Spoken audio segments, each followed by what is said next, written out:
Hello and welcome to the Jem Hawkes YouTube channel. I hope you're having a beautiful day today, no matter what it is that you're doing. For our free wire tutorial here on YouTube today, I'd like to share a design which can be adapted to suit any fancy shaped cabochon. So I'm going to be working with a carved fox. I've got this one in tiger's eye already set, and I've got a fluorite carving as well. The reason I'm referring to them as a fancy cab is because on the back they're completely flat like a cabochon. And on the surface, you've got all these multiple depths of the piece.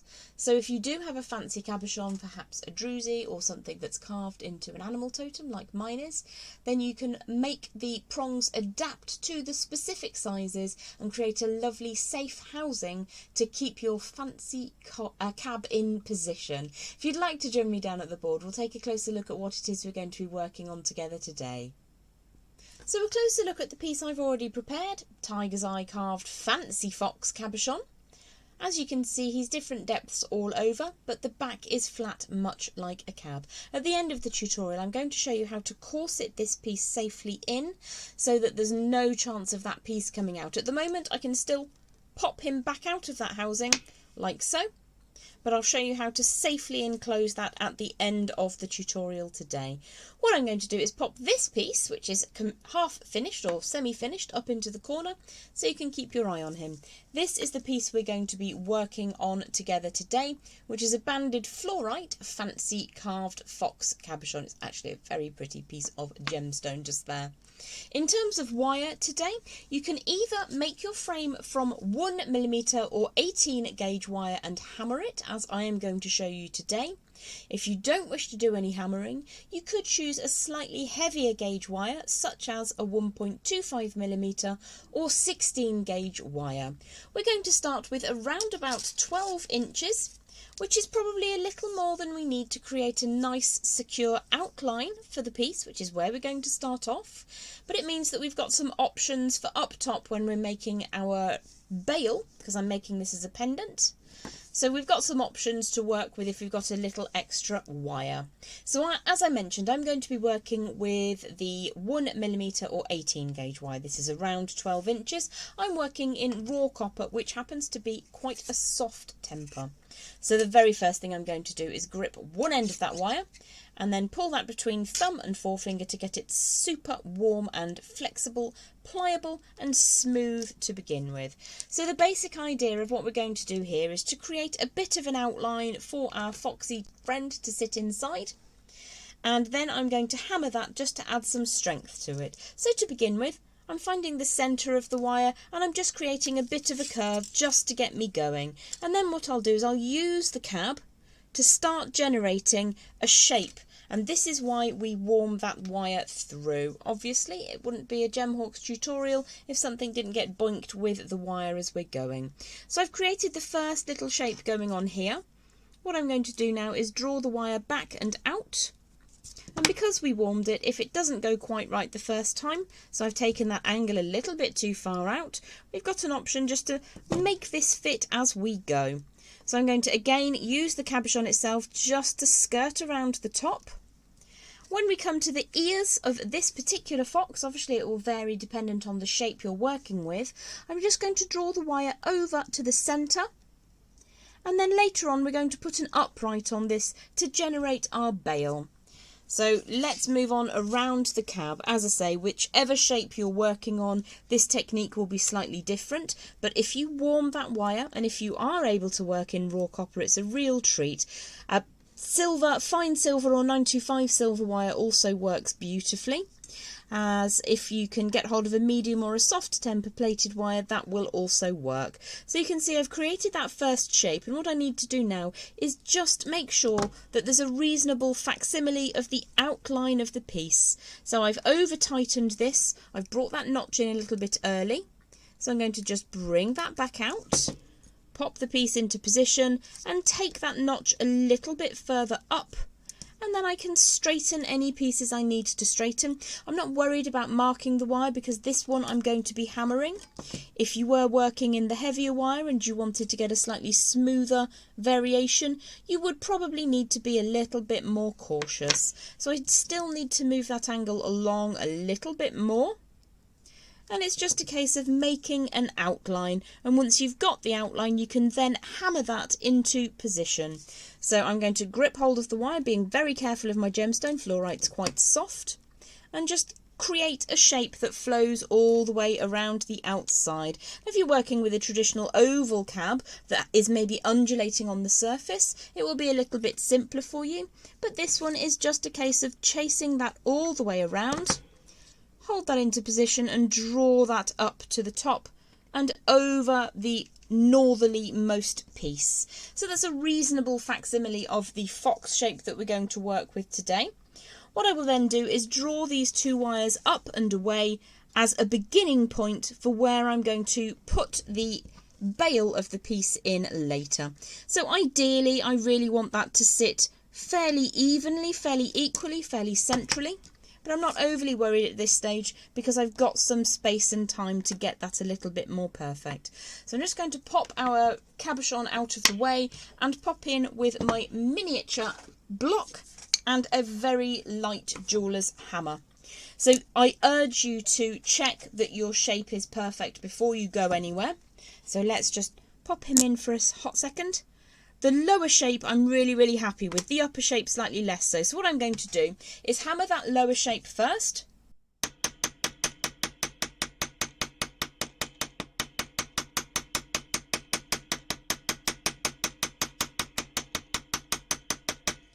To lock that into position, and then I can play around a little bit with the upper shapes as I need to. It's a little bit wide at the bottom, not going to worry about it overly. Can bring that slightly back in with the hammer if I need to, and then once I'm happy with the shoulders of the design, I can do the exact same at the top. What I'm going to do now is bring in the one that I created earlier and just pop that over.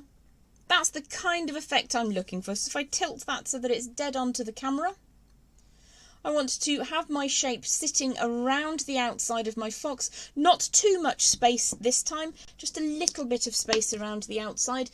Sometimes when I'm working with frames, I like to have a bit of a gap. On this occasion, we want it to be quite tight. So the next thing that we're going to do is work on creating prongs. So if you've been with me a little while, perhaps you've watched one of my prong setting tutorials before now. If you have got a flat set of pliers, such as this, which are the same dimension across at the box joint as they are at the tip, they're perfect for making the prongs. If you don't have one of those, I'm going to show you today with a tapered set of chain nose pliers. Now I like to work with a really long length of wire when I'm creating the prong section of designs like this. So I would suggest for the next piece to use around about 20 to 24 inches. Again, it's 18 gauge or 1mm wire. I'm working with soft raw copper. And we're going to create a series of prongs in the middle of that wire. And I'm going to show you on a short piece of wire now, purely because if I do that with a really long section of wire, everything goes flying and all you can hear is the wire scratching the microphone or the camera and things go all over the shop. So let's pop back down to the board and then we'll show you how to create those prongs with a standard set of chain nose pliers. So here's a section that I created earlier. It's not completely centralised, but around about the centre I've created 11 prongs, which is enough to chase all the way around the outside of my fox from ear to ear, and no prongs in the centrepiece because we're going to use a different way to hold him in just at the top there. As I mentioned, I'm going to be working with a shorter piece of wire, purely because it means everything won't go flying. So imagine, if you will, that this is 20 to 24 inches of 18 gauge or 1mm wire. And I'm going to grab in my standard chain nose pliers, which are tapered. But I'm going to use the end closest to that box joint. So if you look at these, it's a very similar distance across at the box joint as it is before they begin to taper. So that's the area I'm going to use. We could actually put a mark on there with a permanent marker, just away from the box joint, like so. I use permanent marker on my tools all the time. There's still some here from about 3 years ago in red. You can take that off with nail polish remover or acetone if you need to. But that's the distance I'm going to use to specify the gaps between my prongs and the depth of the prongs themselves. So this is the centre of that long piece of wire. And what we're going to do is pop the wire in at the position we made our mark.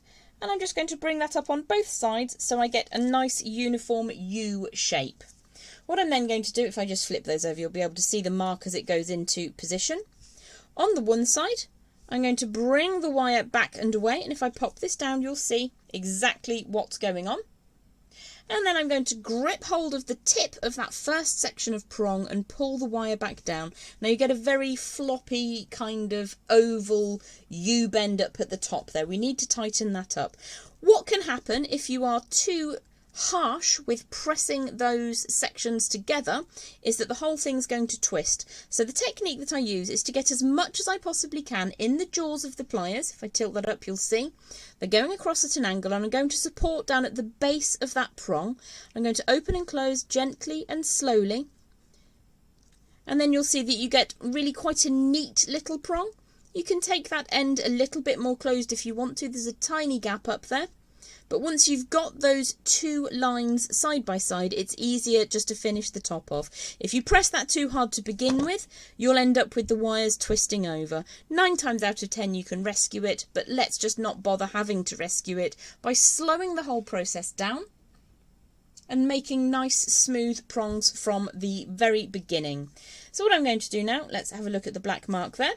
I'm going to put the pliers on the remainder of the wire, press the one side up against the baseline of our set of prongs and turn that up to one side. So you can see the baseline is continuing. Let's add another prong in this direction. So pop that in at the black mark. Try not to get it inside the box joint or you may mark the wire. I'm going to give that a bit of a squish and a squeeze and push the wire up so that I've got the beginnings of my next prong. Again, I'm going to use the black mark to define the length of the prong itself, push the wire onwards, and if I hold that back down in the same orientation, you can see we're making our second prong now. So I'm going to support the first half of that prong, push the wire back down, so you get this kind of floppy U-bend or hairpin. And then I'm going to put the whole of the hairpin inside the pliers at an angle. So you can see that the whole hairpin is inside those pliers. I'm going to support at the base, and I'm going to very carefully, small movement by small movement, just draw that back together so that you end up with a nice neat prong. Again, the pliers go onto the remainder of the wire, and you can push the baseline up and onwards. Now I found that for my fancy fox cabochons, I needed to make 11 prongs. The easy thing you can do is just estimate by very gently bending that around and seeing how many you think you'll need. It's better to stop short of the very, very top section of your fancy cabochon, in this case my fluorite fox. And what we're going to do is ignore that for a moment. We're going to start by putting some bends on the prong wire. And they're going to be quite gentle. We don't want them to be too hard. If you put a series of very hard angles on, I've left one here for you to look at, it sticks out and away from the cabochon. Now, whilst it will still be fairly secure, this then stands a chance of catching on things and coming open.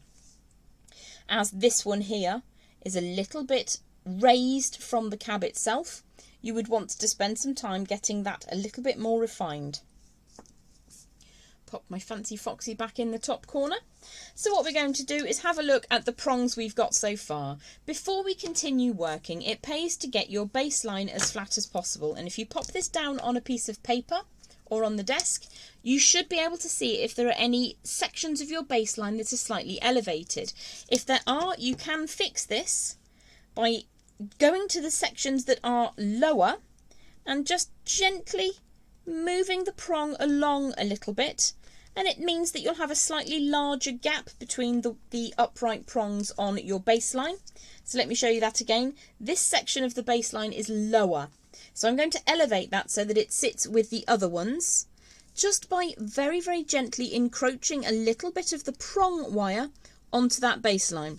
As I mentioned before, what you will see now is a greater distance between these two prongs because you've taken some of the prong wire and added it to the base wire. But what it means is when you press that down onto the board, all of your prongs are sitting at the same height on that baseline. So what we need to do is put a little bit of bending onto those prongs before we get going, and also add some strength down to the prongs at the base. So what I'm going to do to add some strength is squish, squish, squish all the way along that baseline. Once I'm happy that they're nice and flat and even, I'm not going to worry that some of the prongs are slightly further apart, because it simply won't show when your final piece is done. What you'll need to do is adapt the direction of those prongs to fit around your fancy cab, as I have done with the fox's face and ears here. His face is much more proud than the ears are, but you do need to hold him in from all angles. So if those prongs are slightly further apart, in the end product, it really won't matter. In fact, you'll have to kind of shift them around a little bit anyway. So we've got a straight baseline and a strong baseline. What we need to do is find the central section. So if you have an odd number, it's very easy to take your very central prong and put it centralised at the base. The beauty of this design is that it is designed entirely with fancy shapes in mind. So you might have a cab that is higher on one side and lower on the other side, so it doesn't really work in exactly the same way, beg pardon. So what I'm going to do is find the central prong and position it approximately centrally at the base of my design. That doesn't always have to happen though. Before we start actually adding our layer of prong wire to our frame wire, we're going to put some curvature on these pieces. Now I'm going to show you to begin with how to make a traditional prong setting. As I do it, all I can show you is the way that I do things. I can't understand how other people are going to teach you. That is for other people. This is the way that I do it. So what I would do with a traditional prong setting, if I was setting a very square, or for instance a coin cabochon, I would grip the lower half of the prong like so. I would take some chain nose pliers and I would make a very hard bend. So you can see that's almost a right angle. I'll show you again on this one. Almost a right angle, like so. And then you would fit that around the cabochon in question. And that would work perfectly for a flatter cab, or for a coin cabochon, for instance, or a coin bead. That's going to house a coin really, really nicely because they tend to be flat and flat-sided. So what we need to do is something just a little bit different for our fancy friend here. So again, I'm just going to make sure that that baseline is flat. There's a bit here where it's slightly curved and I don't want that at the moment. I want this line to sit flat on the desk because it needs to adhere to the flatness of the frame we created earlier. So I'm going to start in the middle, and what I want to do is to put a slightly curvaceous bend down in that central and two adjacent prongs. So I've gripped hold of the central prong down at the base, and I'm going to use some round nose pliers just to gently tease a bit of curvature into this prong. So just teasing that over, and you can see that that's a different shape to the traditional prong setting we made just a second ago.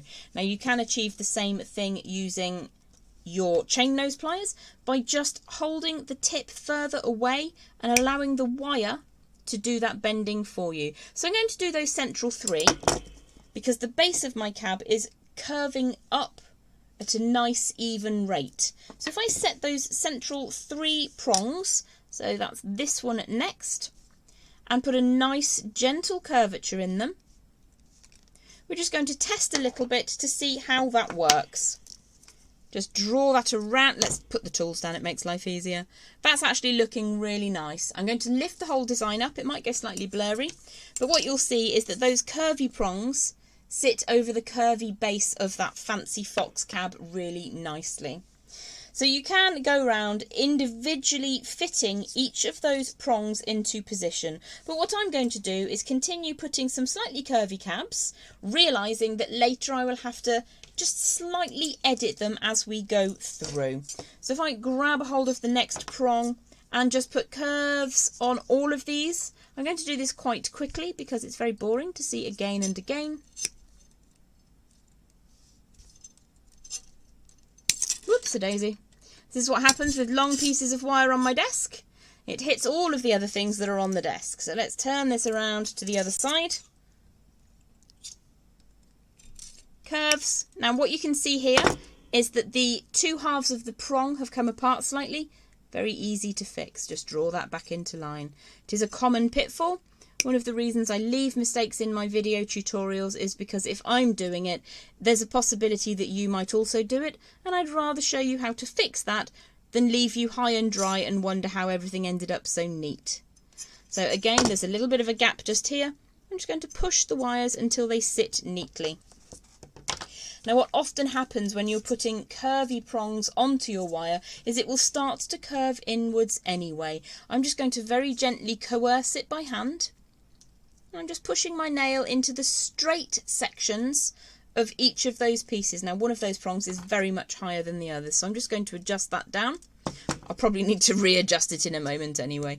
I'm just using my nails to add a little bit of curvature between those prongs on the straight sections. If your nails aren't up to that, very, very gently take your pliers and just put a little tiny bit of curvature on those straight lines between the upright prongs. So we've got what would look like a fairly standard prong setting cab shape at the moment. What we're going to do next is to fit these two pieces together. So to tie my prongs to my frame, I'm going to use a lighter gauge wire. My choice is always going to be 0.4mm or 26 gauge wire. I'm working again with raw copper. It has very many benefits, one of which is if you accidentally squish it too hard, you don't disturb the coating because it's a solid metal. Another is it's beautifully soft and fluid to work with. And a third reason I love working with raw copper is that it will naturally age and patina just by your wearing it. You can of course put it in a liver of sulphur or age it in another way, but I particularly like just allowing it to age with its just oxidization being out in the atmosphere, your contact with skin, etc, etc. So let's head back down to the board and we'll attach one piece to the other piece using that finer gauge wire. So I have here between 10 and 12 inches of some 0.4 or 26 gauge wire. This will be more than sufficient to attach our prong set section to our frame section. If you particularly want to strive for excellence in this field, having fewer cuts on your finer gauge wire is really essential. I'm going to show you with a shorter length just how to add the frame to the prongs. If you wanted to extend how you're going to create this piece, you could work off the reel and use a much longer length of wire, and then you can continue using the same piece to weave up into a bail at the top, and you can make your bail as fancy or as simplistic as you like. For this one we ended up with the 4 wires that come up at the top, and I chose to use one to tie everything together and the other 3 to make a slightly stronger bail. 2 wire bails can be perfectly adequate, but sometimes they can be a little weak and one side will rise higher or lower than the other. Using a 3rd wire in your bail can add just enough strength to make it a little bit stronger. So that's something to consider when you make your bail. I'm not going to show you extensively the bail because I do that ever such a lot and it must be terribly dull for people who know how to make bails. So I'm going to pop Mr. Fox back in the corner, and as I said, I have about 10 to 12 inches of that finer gauge wire. It's 26 gauge or 0.4mm, and all I'm going to do is attach the 2 pieces together. So we've got this almost teardrop shape at the moment. I do need to make sure that my central prong sits centrally on the base of the frame. What we're going to do is just take the centre of my finer gauge wire, wrap it around both of those pieces. Let's bring that slightly out of the glare of the sunlight today. And all I'm going to do is wrap around both pieces of wire consistently. I'm going to go for 2 wraps between each prong. I'm going to have the first wrap going over the top here, all the way around the prong wire and the frame wire, and then the second wrap can go either midpoint or adjacent to the next prong, as long as I'm getting 2 wraps between each prong. As I move around the design, and I'm working to the right because I'm right dominant, I'm going to form fit the prong section to the frame. We know the frame fits the design, so I'm just going to make tiny adjustments, one set of prongs at a time. So I'm going to now attach on the right hand side here the next two pieces together. You will possibly want to just open these top wires out a little bit. So I've got one wrap around at the beginning of this gap, second wrap around at the end of that gap, and then I'm going to form fit the next section. Well, that actually looks pretty perfect, to be fair. Maybe just a tiny bit of curvature. I'm not making any changes to the frame. I'm adding shape to the baseline of the prong set section so that it fits the frame. So again, I'm just going to take the wire once around the gap at the beginning, once around the gap at the end, and I'm tying the frame wire to the prong wire. Pull that nice and tightly into position. Now you can see here that the prong section deviates from the frame section quite a lot. So I'm just going to use my hands to push the first half into position, and then I'm going to draw that prong wire away at an angle to get those two the base wire and the frame wire to fit together. So you can see how that's chasing around and it becomes a facsimile of the frame, which in turn was a facsimile of the fancy cab. So again, one wrap around at the beginning of the gap between the prongs, one wrap at the end of the gap between the prongs. Check to see how that prong wire is looking. So that needs to be a little bit more curvy back inside, like so. Very gentle movements. All of our wire has seen a lot of action now. I'm just going to take this section out of the way because it's frankly getting on my nerves a bit. So just pushing that up and out of the way gently. So I'm going to work on just one side of our frame to prong section together, and I'll do the other section off camera because you don't need to see the same thing twice. Just need to make sure that everything is matching up, and you can see that I just need to bring this little section over the top up to match before putting an upright to become part of that bail. And I won't show you the bail making process because you're more than capable of making your own bails. There are enough videos on this channel with details of bail making. I'm just going to make sure that that does fit together though. Again, the first wrap goes around just after the prong. The next wrap goes around close to where the next prong would be. So you can see that my prong set now fits the shape of the frame, which fits the fancy cab or the fancy fox. So I'm just going to open this out slightly and finish with 3 wraps around the frame wire. The reason I always finish off with at least 3 wraps is for security. You can make it more wraps, you can fill all the gap if you want to. So what I might do is just take that all the way. If you were aiming for a slightly more elegant use of wire and you had gone from working on the reel, or you'd used a huge great big long length of that finer gauge wire, this is the point you'd have the long tail of wire coming away, and you could then use it to weave up your bail. What I'm going to do is flip that design over, and if you are newer to wire work, please do take the easy option whenever you can. If you try to do things that are a little bit outside of your comfort zone to begin with, what you may find is that you become frustrated and give up. And I don't want you to become frustrated and give up. I'd rather you took the slightly easier option, and then as you become comfortable with a technique, you can then do things in a slightly more difficult way. The beauty of working with a copper or a plated metal is that it's actually relatively inexpensive. If you get to the end of this section and you think, gosh, that is horrible, you can chuck it in the bin. Now the bin is there for recycling, but it's also there for learning. So anything that goes slightly awry, never think I have failed. Please think I have learned instead. It's really key to get the mindset right.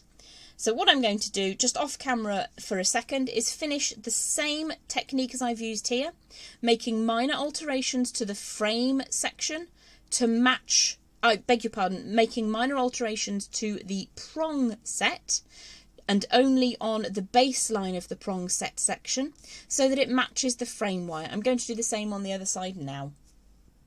So all I've done is form fitted on the second half of our design, the prong set section, to that frame that we hammered that fitted around the fancy cab that we're working with. If you'd like to join me back at the board, I'll show you the next stage of the tutorial now.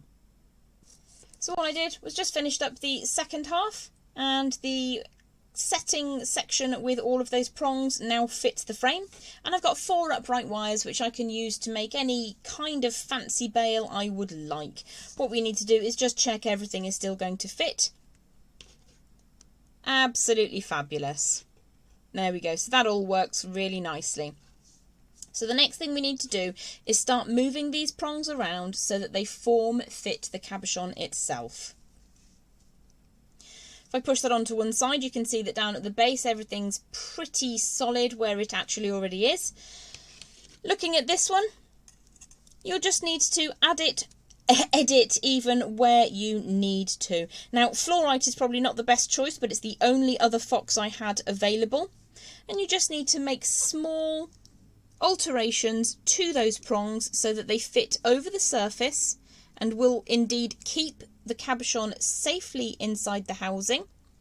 So I'm just making very small movements up at the top of the design, or wherever your cabochon shows particular deviation from the norm. So I've got one of the prongs is sitting over the fox's eye. So not only does that look uncomfortable, but it doesn't look particularly attractive. So I'm going to drop that down, and I'm going to very carefully move the prong itself. I'm going to grip the whole frame. I'm going to move the prong further down, pop my fox back into position, and what you'll see is that the prong now sits underneath the fox's eye. It's more attractive and much safer. Up at the top, I definitely need to have at least one prong over the proudest moment up at the top. So I'm going to just move this one slightly. If you want to, you can drop the stone out of position. So this needs to come up slightly more northerly, but it also needs to come in closer to the cab itself. So it's all a case of small movements each time. So I need to bring this prong slightly closer in as well, further down. So just going to drop that down again, pop the cab back into position, and you'll see that it's now really well form fitted down at the base. I've got the fox secure above and below his face on the right, and up on the left I need to do just a little bit more work. So the prong here is going to come slightly more northerly and slightly closer, and this one needs to just come into the centre slightly and down a bit. So let's pop our fox back into position, and you can see that that actually now is pretty safe, all bar this one prong. Drop your fox back down, or your fancy cab. That actually needs quite a lot of travel. So the key of warming your wire first means that your wire is going to work for you so much more nicely. These 2 prongs up at the top are above the most proud section. Let me just get my thumb out of the way. And that means that the fox cannot go upwards. Down at the bottom, he's very nicely housed by those smooth prongs, so he can't go in this direction downwards. He can't go side to side because he's got some really lovely hugging prongs just here. What I would do is take a few more minutes to just make sure that this prong sits against the body of the fox and this one comes slightly closer. What I don't want to do is bore you all stupid with hours and hours of unnecessary edits. You can manage to just get those to fit a little bit more securely all by yourselves. Let's just take one minor edit there and show you that it does just take a few minutes to get that nice and tidy. So at this stage, our foxes are very, very similar. You can obviously add whatever detail you want to create a nice bail up at the top. This one, as I said, I used one of my 4 wires that are coming out of the top to hold everything together. I just wrapped one of these wires around. That locks everything into position. I then took the 3 wires remaining and wove them in an interesting weave, and then just added some detail, a little coil to cover the gubbins, a little coil to cover the gubbins. So that's how we get from this stage to this stage, is just adding that bail. He's actually reasonably secure at the moment, but obviously you would never sell something with no housing on the back. I'm going to show you now a very quick and simple way to pop on some corseting to the back of your designs. Now you can think quite carefully about these patterns that you make with a corseted design. I'm going to take around about 12 inches of a finer gauge wire. That will probably be just enough. You might like to take slightly more. So I'm going to remove my fox to begin with, and I'm going to find a place up at the top where I can add some wire by winding it 3 times around any single piece of wire. Now the reason it needs to wrap 3 times around a single piece of wire is that's how to get security. So I'm actually going to hop onto the front section, just here on the prong wire.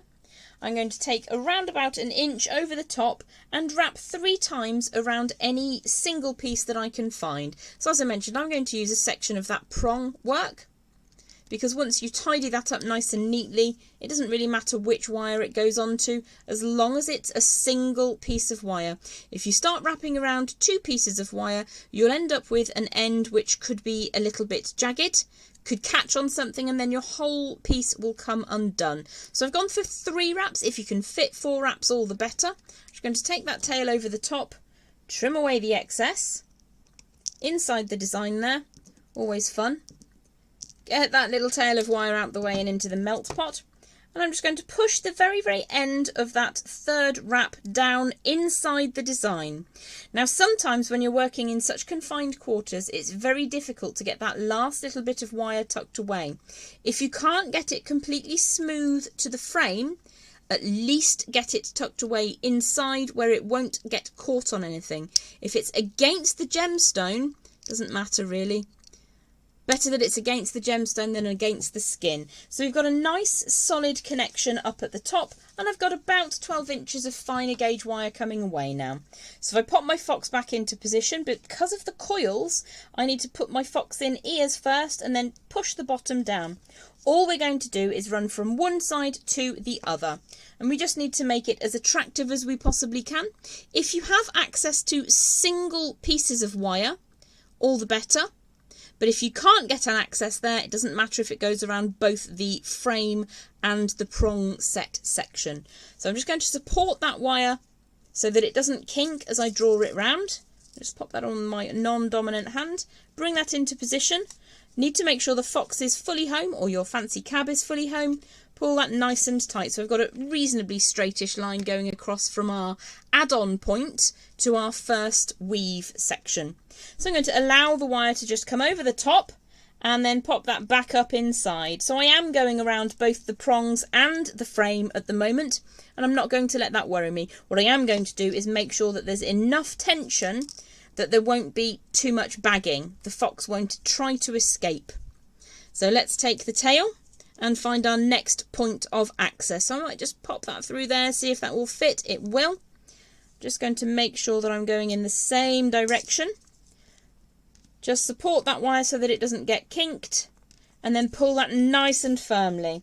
Let's have a look on the front. Fox is still nice and safe because I spent time making sure that he would be. And then draw the wire back onto the other side. And I call it corseting because it is a little bit like doing up the strings on a corset. Obviously you'd have bi-directional corseting with traditional corset, and we're just going one way with this. So what we're looking to do is to make sure that our fox cannot escape.